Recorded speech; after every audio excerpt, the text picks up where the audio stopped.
Saya share dulu ya Katekismus Heidelberg. Mana ini? Kok enggak ada?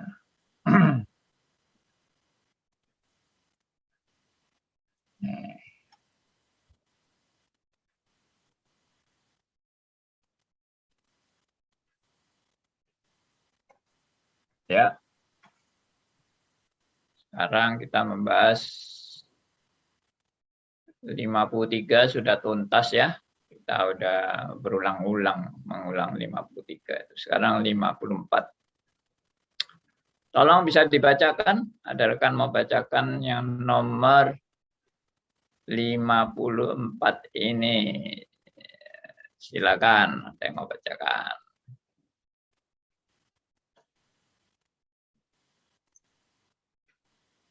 Ayo, sukarelawan atau sukarelawati? Pertanyaan, apakah yang saudara percayai tentang gereja yang kudus dan am? Jawabnya, bahwa anak Allah, A, oleh roh dan firman-Nya, B, sejak awal dunia ini sampai akhir zaman, C, mengumpulkan, melindungi, dan memelihara bagi dirinya, D, dari segenap umat manusia, E, dalam kesatuan iman yang benar, F, satu jemaat yang terpilih untuk beroleh hidup yang kekal, G, aku percaya bahwa aku adalah anggota yang hidup jemaat itu, H, dan akan tetap menjadi anggotanya untuk selama-lamanya. I. Ya, tolong diulang lagi Bu, tapi nggak dibaca ABC-nya ya. Oh gitu Pak, oke. Ya. Pertanyaan, apakah yang saudara percaya tentang gereja yang kudus dan am? Bahwa anak Allah oleh roh dan firman-Nya sejak awal dunia ini sampai akhir zaman mengumpulkan, melindungi, dan memelihara bagi dirinya dari segenap umat manusia dalam kesatuan iman yang benar. Satu jemaat yang terpilih untuk beroleh hidup yang kekal. Aku percaya bahwa aku adalah anggota yang hidup jemaat itu dan akan tetap menjadi anggotanya untuk selama-lamanya. Ya, terima kasih. Puji Tuhan. Sekarang kita akan membahas mengenai gereja yang kudus dan am. Ya, jadi mungkin sudah sering juga dengar saudara-saudara yang sudah pernah ikut eklesiologi. Ya, apa artinya gereja yang kudus? Kudus itu artinya dipisahkan. Ya. Jadi arti dari kudus itu dipisahkan. Lalu am itu umum. Umum artinya ya menjangkau semua secara umum, menjangkau secara umum. Ya, maksudnya gereja itu tidak untuk diriku, tapi untuk semuanya begitu. Semuanya tentunya semua yang mana? Semua yang sesuai dengan arti gereja. Gereja itu artinya orang yang dipanggil keluar. Ya, eklesia dari kata ek, kemudian klesia. Ek itu keluar, klesia itu dipanggil, kaleo. Ya, jadi eklesia itu dipanggil keluar. Lalu kalau bahasa Inggris kan jadi calling. Nah, itu dipanggil keluar. Lalu dipanggil keluar untuk bagaimana? Untuk dipisahkan. Ya. Mungkin enak diperbesar ini. Rasanya sudah pernah saya perbesar.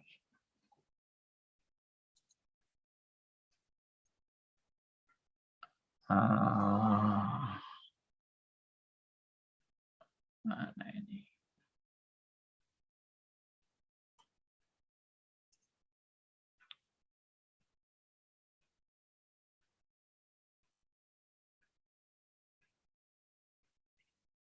Yes.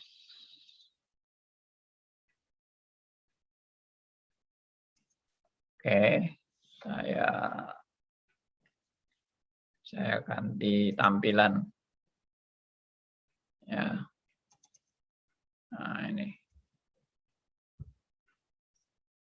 Nah, ini bisa saya perbesar.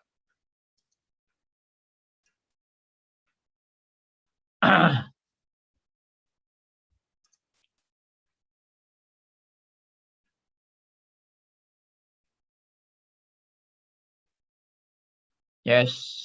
Nah, ini dia. Ya. Sorry.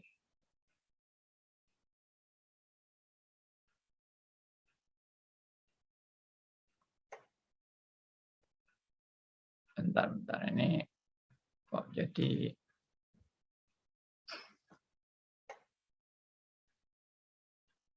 ya benar ini. Gereja yang kudus dan am.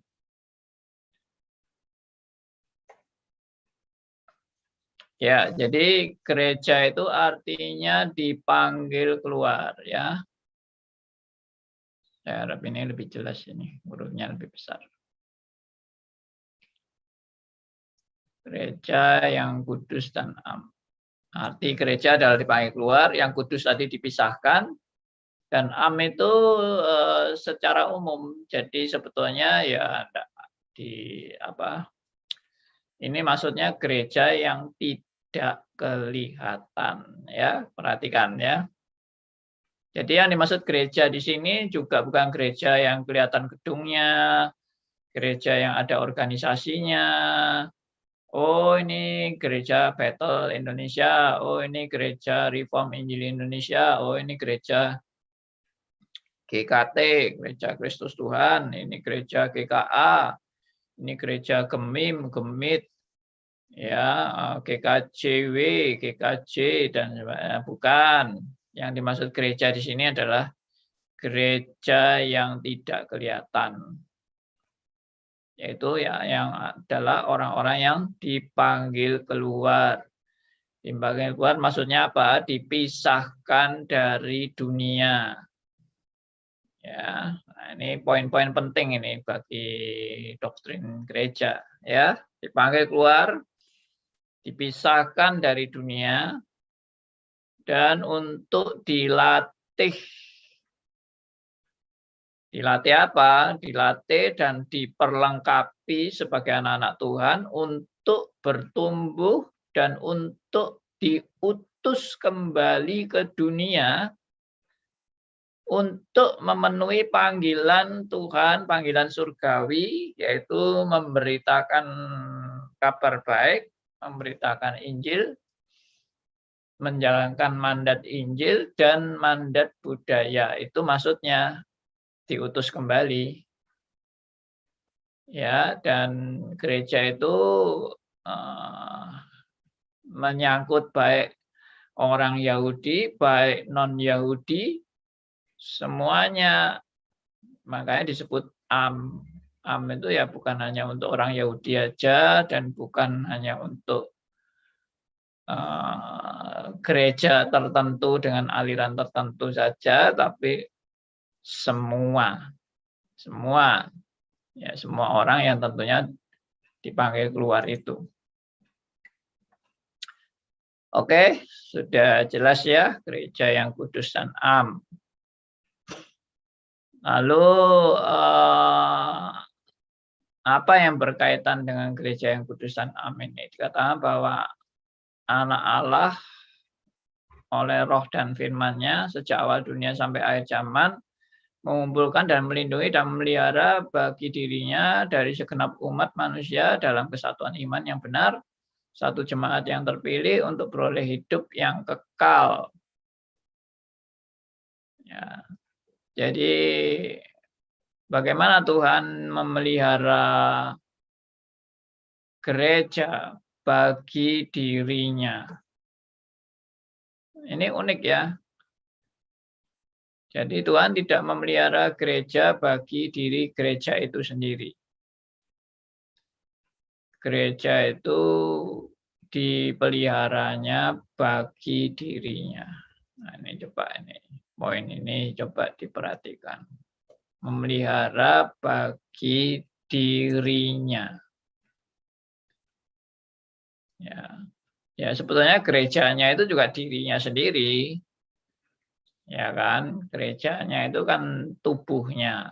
Kristus adalah kepala. Dan jemaat itu adalah tubuhnya. Jadi ya itu Kristus sendiri sebetulnya, bagian daripada Kristus sendiri. Tapi itu kan gambaran. Ya, Kristus ya Kristus. Kristus itu ya pribadi Kristus. Tapi yang dimaksud adalah Kristus adalah kepala gereja dan jemaat itu adalah tubuh daripada Kristus.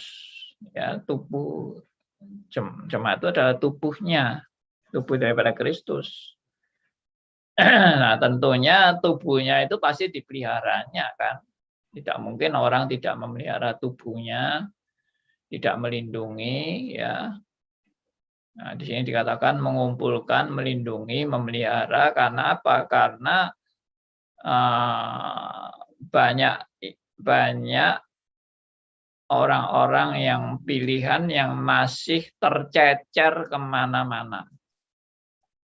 Ya, tercecer kemana-mana itu ya bisa dia masih beragama lain, belum menjadi anak Tuhan, ya, atau dia ateis, ya, atau dia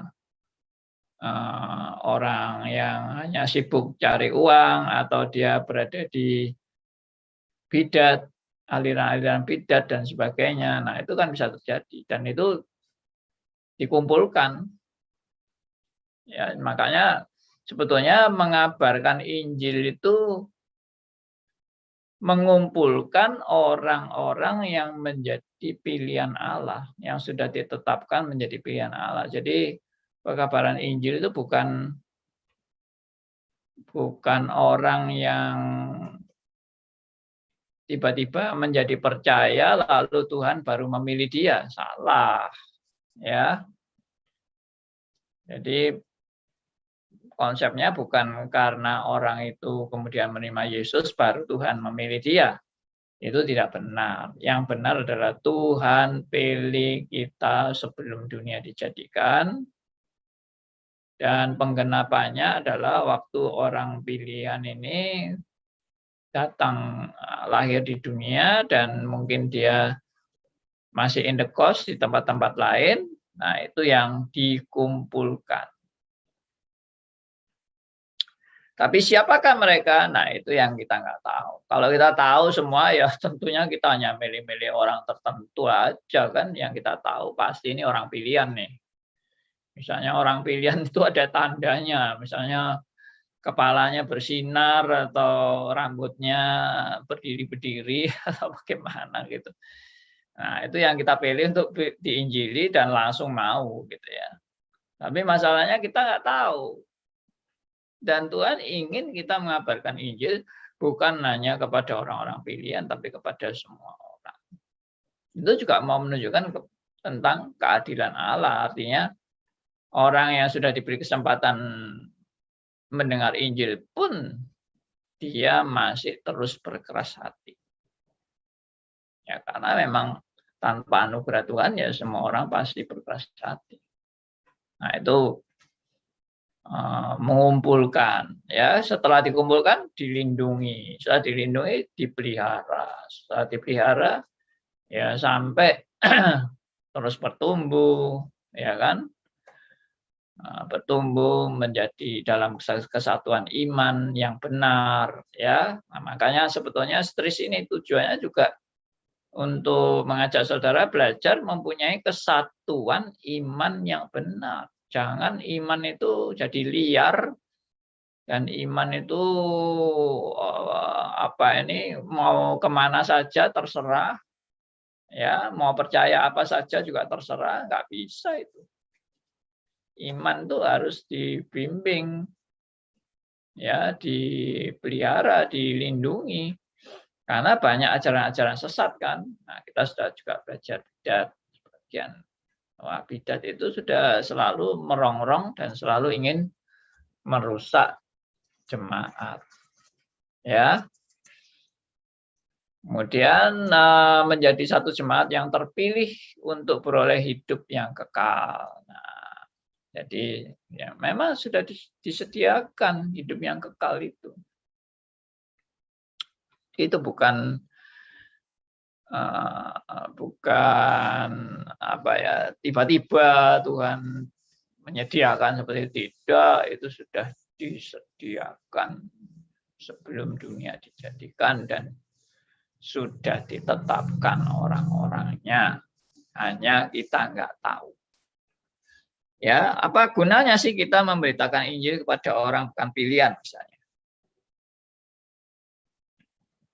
Ya, pertama memang kan kita nggak tahu ya dia orang pilihan atau tidak, kan tidak tahu. Tapi misalnya toh akhirnya dia menolak, sampai mati pun menolak, dan kita sudah mengabarkan Injil sama dia. Ya enggak apa-apa. Berita Injil itu adalah suatu konfirmasi nanti di dalam dia menerima pengadilan dari Tuhan. Bahwa dia sudah mendengar Injil itu dan dia menolak Injil tersebut. Oke ya, saya lanjut. Jadi dalam kesatuan iman yang benar, ya, tujuan Tuhan itu memang supaya kita punya kesatuan iman yang benar. Ya, kita jangan iman kita jadi liar, lalu terpecah belah, lalu amburadul, kacau balau, sehingga tidak jelas. Ya, ada gereja yang tidak pernah mengajar jemaatnya tentang iman yang benar. Ya, pokoknya berbuat baiklah. Berbuat baik, berbuat baik, berbuat baik, berbuat baik. Akhirnya umatnya ya tidak ngerti Kristen itu bagaimana, keunikan Kristen bagaimana, bedanya dengan agama lain bagaimana. Akhirnya menganggap semua agama sama saja. Akhirnya membiarkan terjadinya kawin campur. Ya, kawin campur. Ya katanya ya tidak apa-apa toh, baik toh, kan semua agama sama saja toh. Jadi anak saya menikah dengan orang yang tidak seiman pun tidak masalah. Siapa tahu dia malah mau ikut iman kita, ya loh. Tapi yang terjadi kebanyakan ya bukan orang yang tidak beriman itu yang ikut kita. Kita ini yang ikut mereka. Hanya itu. Saya dengar gereja-gereja yang anaknya pindah agama karena mau menikah dengan pasangannya yang berseberangan. Akhirnya pindah agama. Ya, jadi entah mau sebutannya apa, mualaf atau apa. Banyak itu. Dan itu bukan, mungkin kalau saya lihat sih yang banyak terjadi mungkin kalau di kota tidak terlalu banyak ya. Tapi kalau di desa-desa itu wah banyak sekali. Apalagi gerejanya sudah gereja tidur, gereja tradisi, turun-temurun, ya, anak cucunya ya cuma ikut gereja karena terpaksa gitu aja, atau karena memang turun-temurun dari nenek moyang, ya mereka sudah menganggap Kristen itu tidak ada spesialisasi apa-apa dalam kekristenan. Ya, semua agama sama, semua agama mengajarkan kebaikan. Ya, itu yang diajarkan oleh mereka. Ya, jadi menyedihkan ya kalau orang Kristen sendiri tidak mengerti itu. Lalu saya juga dengar di Irian ya. Ya ini tidak apa-apa saya buka karena memang fakta sih. Di Irian itu kan banyak misionari-misionari kan yang mengabarkan Injil sampai ke pedalaman-pedalaman. Akhirnya mereka mau menerima Injil dengan fasilitas-fasilitas yang diberikan. Ya, ada pakaian, ada alat-alat sekolah untuk anak-anak, ya, untuk kesehatan, mendatangkan dokter dan sebagainya. Akhirnya menjadi kampung Kristen. Tapi saya dengar beberapa kali ya, ini juga kita tidak usah marah, tapi menurut saya ini ya evaluasi diri aja. Ya, ada kelompok yang dari saudara kita yang beragama Islam itu datang ke sana, lalu mereka juga bagi-bagi ya, mereka juga memberi beasiswa, mereka memberikan pakaian-pakaian, ya, atau buat anak-anak sekolah juga buku-buku dan sebagainya. Dalam sekejap, ya, mereka sudah pindah agama semua, satu kampung itu. Nah, kalau terjadi seperti ini gimana ya? Analisa gimana ya? Analisa kita maksudnya. Orang yang tadinya sudah Kristen, sudah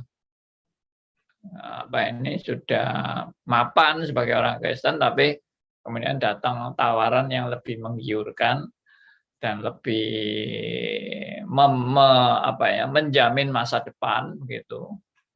Wah, langsung sudah pindah agama semua. Saya sedih kalau mendengar ini. Jadi sebetulnya apa sih kekristenan yang ditanamkan di mereka itu, Kristen yang bagaimana? Itu harus dievaluasi ya. Sepertinya kasihan juga loh misionari-misionari yang sudah berkorban.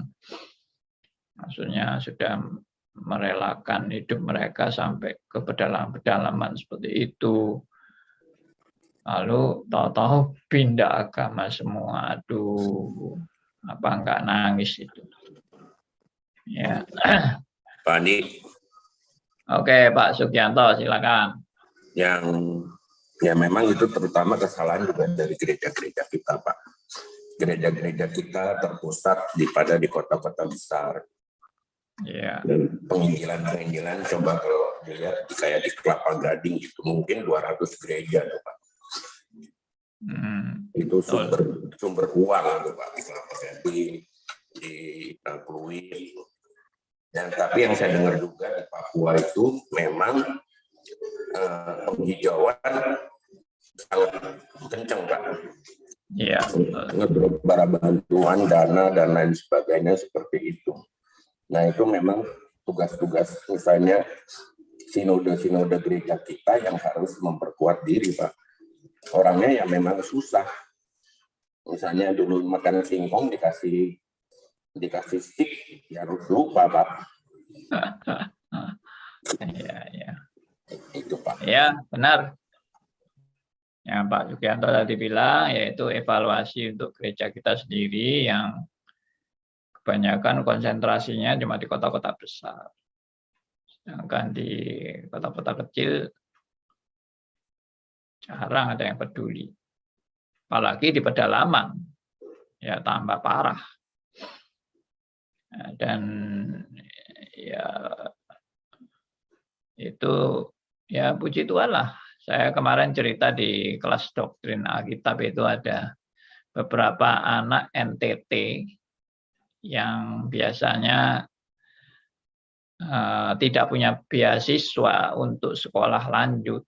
Jadi mereka akhirnya setelah SMA itu ya kerja biasanya. Nah, ini beberapa rekan saya alumni kerohanian Muka Petra itu ada yang punya beban untuk merekrut anak-anak NTT itu, mereka yang rindu betul-betul belajar meningkatkan kualitas hidupnya dengan mau belajar di universitas. Itu kita rekrut, ada yang sampai di Bandung, ada yang di Surabaya, dan mereka semuanya mereka diwajibkan ikut stris. Nah, kemarin mereka memperkenalkan diri ya di doktrin Alkitab itu. Ya, menurut saya bagus itu. Jadi meningkatkan kualitas SDM dari rekan-rekan kita yang di Indonesia bagian timur. Ya, memang tidak mudah lah. Saya sendiri mungkin kalau suruh pindah ke sana, mengabarkan Injil di sana, saya juga tanda tanya ya, saya ini mampu nggak gitu untuk sana. Ya memang mampu sih, pasti nggak mampu ya. Ya, yang penting kan memang betul-betul panggilan Tuhan atau tidak. Gitu. Ya, atau mungkin harus sudah secara ini ya, secara organisasi diatur gitu, mestinya. Jadi gereja itu sudah punya punya program-program untuk mengarah ke Indonesia bagian timur. Seharusnya, karena di kota sudah terlalu kaya dan sudah kebanyakan orang, kebanyakan hamba Tuhan, sampai mungkin banyak hamba Tuhan nganggur. Nah, mungkin begitu ya. Jadi dipikirkan untuk pembinaan yang lebih berkualitas. Tapi sebetulnya ngomong-ngomong, para misionaris yang ke Indonesia, masa mereka tidak berkualitas? Saya yakin berkualitas. Cuma mungkin memang kalau orang itu nggak lahir baru ya. Lalu cuma ditawari supermi, ditawari pakaian, begitu. Sembako lah pokoknya. Ya mereka happy kan. Meskipun mereka tidak sungguh-sungguh lahir baru, tapi mereka happy. Ya, mereka ditingkatkan kualitas hidup mereka. Senang kan? Iya senang. Makanya mereka mau jadi Kristen. Nah, kalau seperti itu, lalu kebanyakan mereka adalah orang-orang yang bukan lahir baru. Mereka hanya menjadi Kristen karena Kristen sosial itu. Ya akhirnya ada sarana lain yang lebih wah itu atau lebih menjamin, ya langsung pindah aja. Iya toh? Ya pindah aja. Ya karena memang mereka tidak pernah mengalami pertobatan yang sejati, dan memang pertobatan sejati kan bukan pekerjaan manusia, itu pekerjaan Allah, dan itu dilema itu. Itu suatu yang dilema. Ya. Oke. Lanjut. Pak. Oh ya, silakan Ya, Bu Lani. Kalau menurut saya kita kalau yang orang Kristen itu, kebanyakan orang Kristen itu kita kan manusia berdosa, Pak ya. Jadi mementingkan mementingkan diri sendiri. Jadi karena apanya tuh hamba-hamba Tuhan yang biasanya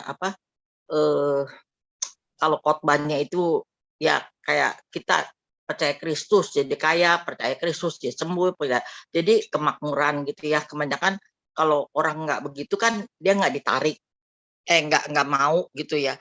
Nah itu kebanyakan mereka tuh dipenuhi otaknya untuk dirinya sendiri.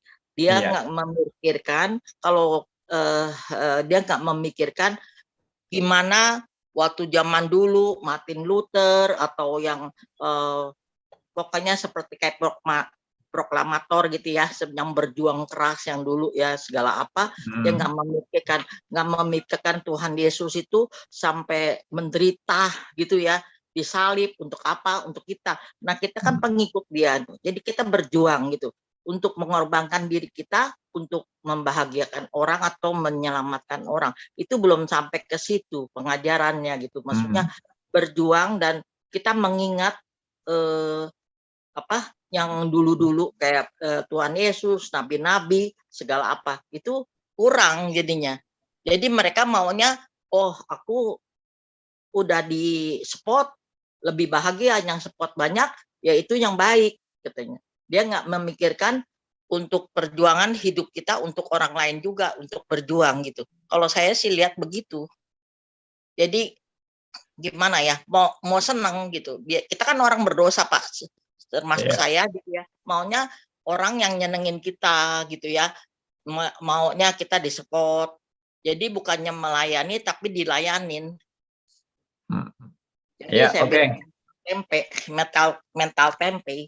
Ya terima kasih sharingnya Bu Lani. Ya memang manusia berdosa memang, ya termasuk kita semua. Kita semua juga orang berdosa. Jadi kita hanya mau mengambil manfaat, ya kecuali itu tadi saya bilang ada pertobatan sejati. Nah, pertobatan sejati ini ya bukan karya manusia ya, itu karya Allah. Dan yang kita khawatirkan adalah kita membangun orang Kristen yang mentradisi. Jadi dia bukan orang yang betul-betul lahir baru dan bertobat, tapi dia orang-orang yang mungkin diperlengkapi dengan doktrin-doktrin yang hebat dan doktrin-doktrin yang kuat. Dan mungkin terbentuklah tanda petik ya, saya katakan dengan vulgar, terbentuklah kerajaan Kristen yang begitu megah dan begitu besarnya dan begitu kokohnya dan tidak tergoyahkan. Tapi itu kerajaan Kristen. Maksudnya mereka orang-orang yang sangat membela kekristenan dan sangat teguh dalam kekristenan, tapi juga nggak pernah lahir baru dan tidak pernah bertobat. Mereka hanya orang-orang pembela kekristenan seperti Jibakutai. Ya, zamannya Jepang itu ada tentara Jibakutai itu berani mati demi negara. Ini ada orang-orang Kristen yang berani mati demi Kristen tapi tidak pernah lahir baru, tidak pernah bertobat. Karena mereka hanya menjadi fanatik. Pembela-pembela yang membabi buta. Nah, kelihatannya ini hebat, ini Kristen seperti ini hebat daripada Kristen yang tadi meninggalkan agamanya, lalu istilahnya pindah agama gara-gara sembako. Aduh, itu kualitasnya murahan sekali gitu ya. Kita seringkali kan menilai gitu. Cuma orang-orang yang membela agamanya sampai mau mati demi agamanya belum tentu juga itu karena sungguh-sungguh punya kualitas iman yang benar. Itu bisa orang-orang yang membela Kristen dengan membabi buta dan karena fanatisme. Nah, ini sisi bahaya juga. Kita jangan bikin Kristen-Kristen yang akhirnya membangun kerajaan Kristen, bukan kerajaan Allah, kerajaan agama Kristen. Nah, itu akhirnya perjuangannya mirip seperti perjuangan perang salib itu. Ya, di zaman perang salib itu. Wah, atas nama salib kita perang, kita bunuh musuh-musuh kita. Ya, akhirnya itu menjadi satu kesaksian yang sangat buruk. Ya, itu tadi beberapa komen dari teman-teman. Pak Andi. Ya, Pak Keki, silakan. Ya, Pak Andi. Saya tadi dengar tentang gereja yang kudus dan am. Mungkin saya ini salah pikiran saya. Ya. Saya pernah di Bali itu pelayanan dengan Arifin, dengan mereka orang karismatik. Ya, mereka tahu saya orang reform. Pelayanan tentang Gideon, Alkitab itu membagikan 5 jalur sasar. Lalu mereka nganggap saya ini orang reform, nggak ada Roh Kudus. Lalu saya bilang gini, kita ini gereja yang kudus dan am. Nah, benar apa enggak saya ngomong gitu? Coba, mungkin saya salah mengerti tentang yang gereja dimaksud yang Pak Keki kita itu siapa? Kita ya semua ini, maksudnya mereka kan agak sedikit mengucilkan saya karena saya kan orang reform, dianggap nggak ada Roh Kudus. Ya, tapi jadi saya bilang kita Pak ini Keki, gereja yang kudus dan am, aku bilang gitu. Ya, enggak. Maksudnya Pak Keki menjelaskan kita ini gereja yang kudus dan am itu kita itu gereja reform maksudnya. Enggak. Ya semuanya, saya anggap orang Betani gereja yang kudus dan am termasuk. Gitu. Benar apa enggak coba? Mungkin saya salah. Yang benar adalah bukan organisasi gerejanya ya. Tapi yang benar itu adalah kita orang pilihan itu gereja yang kudus dan am. Orang pilihan loh ya, bukan organisasi gereja. Mereka kan sedikit mengucilkan saya anggap saya orang reform kan nggak ada Roh Kudus, tapi pelayanannya semangat gitu loh. Lalu agak sedikit nggak ngenyek-ngenyek, saya bilang kita ini gereja yang kudus dan am, saya yang nyetir gitu loh. Mereka mungkin ditekankan kalau kita sungguh-sungguh sudah dalam Kristus ya pasti kita itu sebetulnya saudara seiman kan gitu mestinya. Oh gitu ya, iya. Kalau gitu ya benar ya. Kalau sungguh-sungguh dalam Kristus loh ya, kan ada catatannya itu. Iya. Terima kasih, Pak Andi. Pak Andi. Ya, Pak Pramono.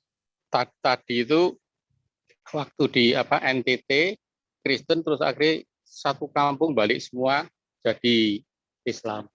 Nah, itu kalau yang Bukan NTT itu di Irian. Oh, Irian. Ya. Nah, itu kalau yang pilihan, masuk dia enggak mikir ya Pak Andi? Oh Yang iya, pilihan. kalau dia orang pilihan pasti nggak akan ikut-ikut gitu. Ya. Terima kasih Pak. Ya, terima kasih.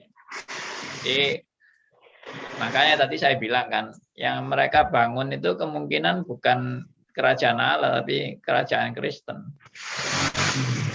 Membangun agama Kristen. Tolong mic-nya tolong di mute, soalnya ribut suaranya. Oke, saya lanjutkan sebentar ya. Jadi ini ada kesatuan iman yang benar. Ini saya percaya orang yang sudah sungguh-sungguh di dalam Kristus itu akan pasti diarahkan pada kesatuan iman yang benar. Ya, Anda mau mungkin di tempat manapun, di gereja manapun, tapi kalau Anda orang yang sudah sungguh-sungguh lahir baru, sudah sungguh-sungguh rohnya diperbarui oleh Roh Kudus, ya, dicelikkan mata rohaninya, pasti diarahkan dalam kesatuan iman yang benar. Jadi saya tidak percaya kalau dia ngaku dia sudah dipimpin Roh Kudus, tapi tambah lama tambah sesat. Lalu tambah lama tambah ngawur. Itu saya tidak percaya. Itu berarti bukan Roh Kudus yang mimpin, roh ngawur yang mimpin dia. Atau roh penyesat yang mimpin dia, gitu kan. Jadi saya percaya benar itu. Karena meskipun saya dulu ngawur, dan saya ngaco waktu zaman dulu. Zaman saya masih dididik dengan teologi-teologi yang ngawur itu. Saya tetap merindukan satu hal. Yaitu apa? Kebenaran.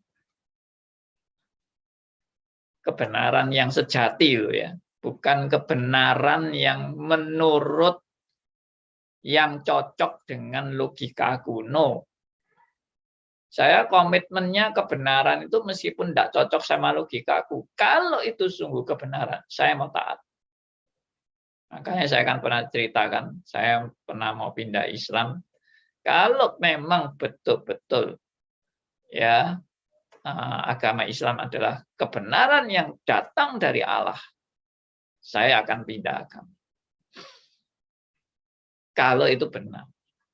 Nah, sekarang jadi kan spirit untuk betul-betul berjuang merindukan kebenaran itu sudah tertanam dalam hati saya, ditanam oleh Roh Kudus tentunya. Jadi ada kegelisahan kalau antara orang Kristen dan orang Kristen sendiri juga akhirnya berkelahi juga. Bagi saya ada kegelisahan dalam hati saya. Saya tidak pernah tenang untuk melihat orang Kristen dan orang Kristen terpecah belah, itu saya tidak pernah tenang. Ya, saya rindu untuk orang Kristen sejati ini harus kembali kepada kebenaran yang sejati tentunya. Nah, itulah kerinduan saya, dan itu yang saya wujudkan di STRIS ini. Saya berjuang. Kenapa saya mau mengajar di STRIS sampai 35 tahun ini? Kenapa? Ya karena kerinduan saya untuk membawa banyak jiwa-jiwa yang tersesat kembali kepada kebenaran. Udah itu aja perjuangan saya, tidak ada yang lain. Ya, makanya saya juga ditempatkan di STRIS ini, bagi saya juga bersyukur. Meskipun saya juga sekarang tidak pelayanan sebagai gembala sidang atau sebagai pendeta jemaat dan sebagainya. Saya bersukacita karena ya memang kerinduan saya menjangkau jiwa-jiwa yang lagi berkelana kemana-mana untuk kembali kepada jalan yang benar. Oke, jadi itu menjadi satu jemaat yang terpilih untuk beroleh hidup yang kekal. Ya, aku percaya bahwa aku adalah anggota yang yang hidup jemaat itu dan akan tetap menjadi anggotanya untuk selama-lamanya. Ya. Jadi menjadi anggota gereja yang tidak kelihatan itu pasti menjadi anggota gereja yang selama-lamanya. Jadi bukan sementara waktu ya. Saya mau jadi anggota gereja di sini sementara waktu. Itu anggota gereja yang kelihatan. Ya memang anggota gereja yang kelihatan itu sementara waktu. Tapi anggota gereja yang tidak kelihatan itu untuk selama-lamanya. Ya, makanya saya tadi bilang saya percaya bahwa kalau orang sudah sungguh-sungguh dalam Kristus, berarti kita saudara seiman. Biarpun kamu di gereja manapun, kita adalah saudara di dalam Kristus. Ya, we are brother and sister in Christ. Itu. Jadi saya kalau melihat orang betul-betul rindu kebenaran meskipun dari gereja lain, dia saudaraku. Dia adalah orang yang benar-benar saudara seiman ya di dalam Tuhan. Yang aku juga mengasihi dia. Oke? Jadi itu yang seharusnya menjadi perjuangan kita. Jadi di sini kita jangan keliru ya. Ini sama sekali tidak berkenaan dengan gereja yang kelihatan. Apakah gereja yang kelihatan juga tidak dipimpin Tuhan? Dipimpin Tuhan. Saya juga yakin gereja yang kelihatan pun terdiri dari yang tidak kelihatan dan yang kelihatan. Jadi dengan kata lain, di dalam gereja yang kelihatan itu tidak semuanya orang yang dipanggil keluar. Ada sebagian yang dipanggil, sebagian tidak. Ada yang cuma menjalankan gereja secara tradisi, tapi bukan betul-betul ikut Kristus dalam hidupnya dia. Nah, itu memprihatinkan kalau seperti itu. Oke, saya berhenti sampai di sini. Mungkin ada teman-teman yang mau kasih komen, mau sharing, nanggapi, silakan. Belum nanya, Pak. Ya, Pak Aryo. Pembangunan gereja yang kelihatan itu maksudnya dengan gedung-gedungnya yang mahal-mahal, yang menghabiskan dana tidak karu-karuan itu benar apa enggak ya? Oke. Kelihatan dan tidak kelihatan. Yang tidak kelihatan itu murah. Tapi yang kelihatan mahal sekali. Bertriliun-triliun. Yang tidak kelihatan lebih mahal, Pak. Oh. Soalnya dibayar sama darah Kristus. Oh, iya, enggak maksudnya kalau itunya oke. Cuma saya maksudkan saya ini kok kalau melihat pembangunan dana-dana yang dibutuhkan luar biasa untuk pembangunan gereja yang kelihatan, bahkan bilang saya mau bikin 1000 gereja, saya mau bikin berapa ribu gereja. Waduh, dananya itu ambisinya dan sebagainya kok rasanya kok mengerikan. Kok saya ngeri sendiri. Saya ngeri sendiri kalau lihat gereja yang kelihatan itu luar biasa anunya, ambisiusnya dan ngawurnya luar biasa. Iya. Nah itu persisnya gimana itu keseimbangan antara kelihatan dan tidak kelihatan ini saya bingung. Oke, saya jawab singkat. Jadi pendeta Stephen Tong juga pernah memaparkan kebenaran ini. Prinsipnya begini ya, saya tangkap ya. Saya mengambil prinsipnya. Yang pertama, kita memang tidak mendirikan kerajaan di dunia ini. Kerajaan kita di dunia ini. Tidak. Kita mendirikan kerajaan surga.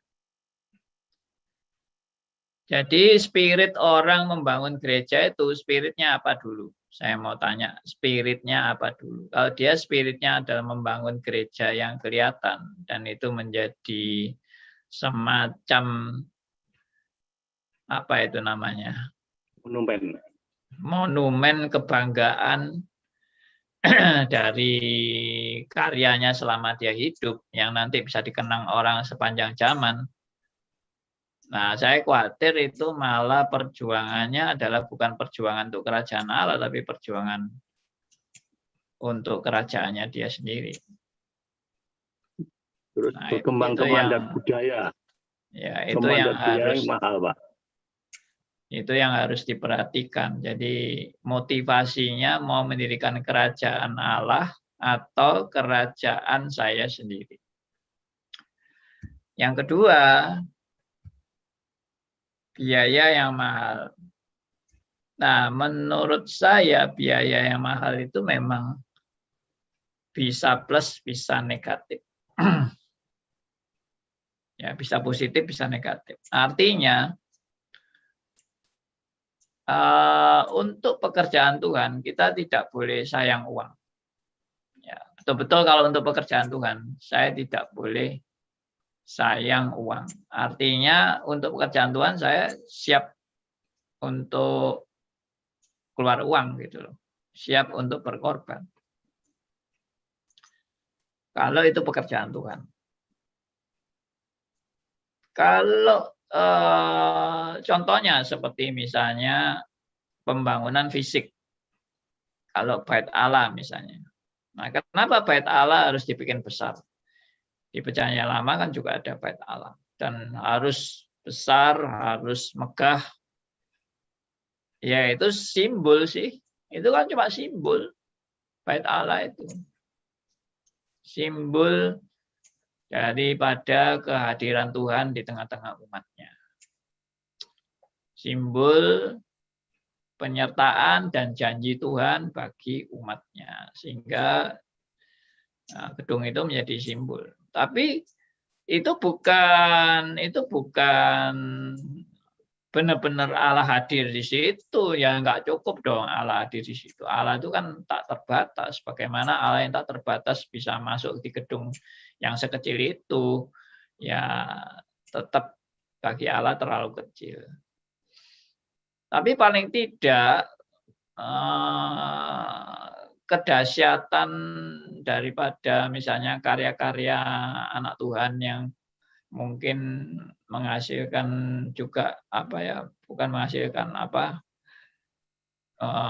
sampai bisa mengumpulkan duit yang begitu banyak untuk suatu karya, untuk suatu sejarah ya, lalu orang boleh melihat ini adalah sebagai pekerjaan Tuhan, it's okay. Bagi saya itu it's okay untuk zaman itu. Tapi untuk zaman selanjutnya kemungkinan kalau kita belajar dari sejarah ya, hal-hal yang sehebat dan semegah itu akhirnya menjadi museum. Kebanyakan menjadi museum. Ya, kenapa ya? Karena semangatnya itu sudah beda. Semangat orang yang memulai dan semangat orang yang melanjutkan itu beda. Semangat orang yang merintis dan semangat orang yang cuma melanjutkan itu beda memang. Jadi akhirnya ya itu yang terjadi, akhirnya orang hanya mempertahankan tradisi, bukan betul-betul menjalani sesuai dalam pergumulan hidup yang nyata, tidak. Tapi hanya tradisi aja. Nah, kalau itu sudah jadi tradisi ya jadi museum. Seperti itu. Berhala, Pak. Iya, dan biasanya berhala itu dihancurkan. Dihancurkan oleh Bait Tuhan. Allah dihancurkan. Ini maka ya, katedral juga dijuali. Ya, itu yang sudah terjadi di London. Akhirnya sia-sia, Pak. Ya, untuk masa itu enggak mungkin. Untuk masa dulu, itu menjadi satu kesaksian dari orang-orang beriman pada zaman itu. Nah, jadi kalau untuk yang kita sekarang yang mewarisi, ya akhirnya malah memprihatinkan memang. Tapi untuk zaman waktu itu mungkin itu suatu daya tarik orang juga untuk wah, kekristenan itu luar biasa ya. Orang-orang Kristen tuh saya mau berkorban sedemikian rupa membangun gerejanya yang demikian hebat ya toh. Ya, banyak orang-orang yang kagum. Gereja Saint Peter akhirnya jadi dosa besar karena membangun gereja Saint Peter itu. Ya, jadi betul. dosa besar buat gereja. Iya. Ya itu Jadi kalau problem akhirnya dipaksakan kan berarti membangun gerejanya bukan karena betul-betul bersyukur kepada Allah, tapi karena mau membangun kerajaan tradisi, dan itu sudah tidak benar. Ya, kita tidak membangun kerajaan tradisi kita atau kerajaan diri kita sendiri. Kita membangun kerajaan Allah. Nah, kerajaan Allah itu memang tidak ada rumusan, tidak harus selalu gedung-gedung mewah. Kerajaan Allah juga bisa di tempat-tempat yang sangat miskin, tidak punya gedung, lantainya dari tanah. Ya, saya waktu di zaman saya masih pembina kerohanian mahasiswa, saya sering bersama-sama mahasiswa itu ke desa-desa dan berkunjung ke gereja-gereja di pedesaan yang yaitu tadi lantainya itu dari tanah. Mereka untuk beli tegel itu aja nggak ada uang. Ya. Apa gereja SUM enggak pilihan yang terbaik? Gereja SUM. Kurang baik juga gereja SUM itu akhirnya kita kan hanya ketemunya di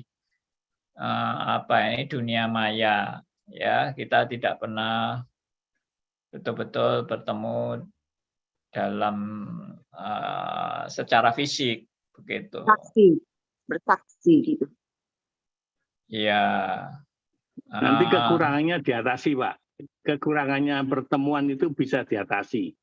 Ya. Entah diadakan pertemuan di mana, tapi ya gereja SUM tidak punya gedung, tidak kelihatan. Kelihatannya kok pilihan yang baru sekarang ini.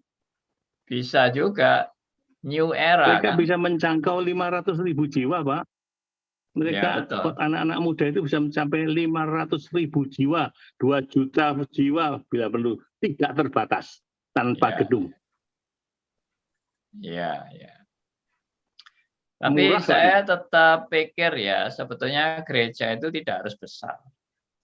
Kalau pikiran saya loh ya, gereja itu lebih baik kecil-kecil. Jadi semacam kelompok kita sekarang ini yang ada sekitar 20 orang. Kita belajar bersama, kita bertumbuh bersama, kita sharing. Ini sudah merupakan bagian dari gereja yang tidak kelihatan. Peran dari gereja yang tidak kelihatan ini. Itu paling cocok kelihatannya saat ini. Tidak bisa dihancurkan, Pak. Tidak bisa dihancurkan dia. Iya, betul. Pak, kuat sekali. Tadi Bu Deviana mau bicara, silakan. Pak Andi, ya. Iya, saya melihat ada beberapa hal yang negatif kalau Zoom itu. Karena beberapa orang yang tidak hormat kalau beribadah. Kalau kita lebih hormat. Dan memang ada beberapa kelemahan ya, Pak. Ya. Ya, diperbaiki kelemahannya. Pak Andi, saya mau tanya, Pak. Ya. Pak Andi bilang gereja yang tidak kelihatan itu ya, Pak.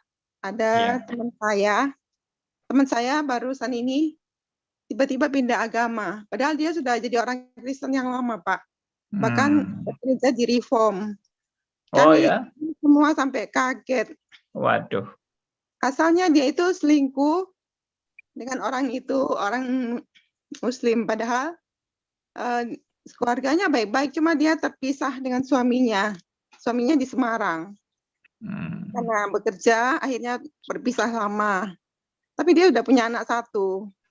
Dan dia juga rajin melayani loh, Pak. Tapi kok bisa akhirnya pindah agama ya? Terakhir itu dia sudah pakai jilbab dan sudah jadi Muslim, Pak. Kami semua kaget. Kenapa bisa begitu, Pak? Apa karena dia Tadi saya bilang mungkin tidak pernah lahir baru. Kristen KTP. Iya. Mungkin dia selama jadi Kristen itu cuma tradisi aja. Ikut sebagai agama tradisi dari orang tua atau dari teman. Karena dia nggak ikut Memang tidak ada stris. jaminan ya. Karena dia nggak ikut stris, Pak. Siapa yang Ya, bilang? betul, Pak. Salah satunya itu, Pak. Dia tidak ikut stris katanya. Banyak, Pak. Oke. Ya. Pak Andi, Silakan Bu Lani, mau ngomong ini apa? kalau pikiran pribadi saya ya, itu seperti gereja Pak Tong mau besar ya. Kalau menurut pikiran saya nih, saya setuju banget ya. Nanti kita kumpul di sana. Nah, itu kita kan diproses dengan disiplin dan betul-betul di hati yang dalam untuk berkumpul dan untuk PI, untuk berkumpul dan sebarkan Injil ke seluruh dunia, ya kan? Jadi Pak Tong ini semangatnya untuk gereja yang besar dan jemaat yang besar, bukan jemaat yang untuk perkumpulan, tetapi jemaat yang akan dididik seperti Pak Tong kan mendidik Pak Andi, terus yang lain-lain ya, Pak Agus, segala semuanya ya. Nah, itu kan menyebar. Nah, Pak Andi nanti dari kecil nanti bikin besar lagi ya kan. Pak Andi kan udah dididik dengan disiplin Injilnya, segala apa yang lain semuanya bukannya untuk kita bermegah kan. Nah, nanti dikumpulkan itu sama-sama di gereja kita bersekutu, berinteraksi gitu loh Pak. Nah, sekarang saya kan jauh ya sama Pak Andi, sama Pak Aryo, sama yang Pak Liman, sama semuanya. Nah, nanti suatu waktu kan kita berkumpul, ya kan, berkumpul sama-sama kita bisa sharing, bisa apa gitu loh. Nah, seperti barusan siapa yang mau ke Islam atau apa, nah itu kita betul-betul saya merasa saya yang bersalah untuk berteman dia kurang lebih penginjilan gitu Pak, lebih dalam. Maksudnya dia nggak ke street, jadi dia taunya Kristen aja. Itu banyak, bukannya banyak lagi teman kita yang seperti itu, keluarga kita pun bisa ke Islam. Mereka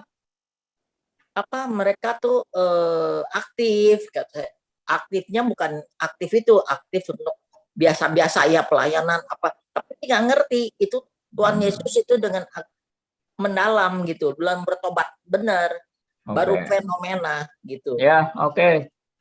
Terima kasih Bu Lani. Ini waktunya sudah lebih 5 menit. Ya, jadi kita harus selesai. Ya, intinya begini lah. Karena saya sering dengan orang-orang tuh dianggapnya tuh gereja kita yang mementingkan gerejanya sendiri, tapi rakyat miskin atau apa gitu kok nggak disumbang. Loh, justru gereja besar itu kita itu ekumene kan gitu. Ya, oke deh. Terima kasih. Jadi kesimpulannya, penekanan gereja yang kudus dan am ini adalah orang-orang yang dipanggil keluar oleh Tuhan, dipisahkan dari dunia, diperlengkapi dan dilatih untuk diutus kembali ke dunia untuk menjadi saksi bagi kemuliaan Tuhan, membawa jiwa-jiwa datang kepada Tuhan, bertobat, dan mengerjakan pekerjaan Allah di dunia ini. Ya, mandat Injil, mandat budaya. Dan gereja itu tidak eksklusif, hanya suku-suku tertentu, tapi gereja menjangkau semua bangsa dan tidak untuk orang-orang golongan kaya saja, tidak, tapi juga untuk semua golongan apapun itu, ya, termasuk bagi orang-orang yang dikategorikan sebagai penjahat pun adalah bisa termasuk orang yang dipanggil keluar oleh Tuhan untuk diselamatkan dan menjadi anggota gereja yang tak kelihatan. Puji Tuhan, saudara dan saya menjadi anggota gereja yang tak kelihatan itu karena anugerahnya, bukan karena kemampuan kita memilih yang baik dan yang tepat, tetapi semua karena only by grace. Hanya karena anugerahnya. Puji Tuhan, kita sampai di sini dan mohon maaf, mungkin hanya sedikit teman-teman yang punya kesempatan bicara, tapi ya kita masih ada kesempatan pada minggu-minggu berikutnya. Ya, ini ada beberapa pertanyaan yang belum saya jawab dari Pak Gunadi. Ya, ada komentar ciri-ciri ajaran perang salib itu apa bedanya dengan bidat dan sebagainya. Jadi perang salib itu ya berperang demi nama Tuhan, berperang fisik itu bukan perang rohani, perang fisik untuk mengalahkan negara-negara musuh ya pada waktu itu. Baik, kita tutup dalam doa dan saya minta ini ya, mungkin saya belum pernah minta ini, Bu Ervi ini boleh pimpin kita dalam doa, Bu Ervi? Oh ya, mari kita berdoa ya. Bapa kami yang ada di surga, kami mengucap syukur Tuhan atas pengajaran yang sudah kami terima melalui hamba-Mu Pak Andi Halim ya Bapak. Biarlah kiranya hati kami sekalian ya Bapak boleh semakin Tuhan kuduskan dan boleh semakin mengerti kerajaan surga, apa yang harus kami lakukan untuk memperluas kerajaan-Mu ya Bapak. Tuhan, biarlah kiranya Tuhan sendiri juga yang mengantar setiap orang yang rindu akan pengajaran yang benar Tuhan, biarlah juga mempertemukan mereka kepada pengajaran-pengajaran yang benar seperti yang dibawakan oleh Pendeta Andi Halim ya Bapak. Tuhan, Engkau berkati setiap kami sekalian yang mendengarkan ini, biarlah Tuhan senantiasa yang berjalan di depan kami, di dalam setiap kegiatan kami, dan di dalam setiap pikiran dan hati kami. Dalam Yesus kami berdoa dan bersyukur. Amin.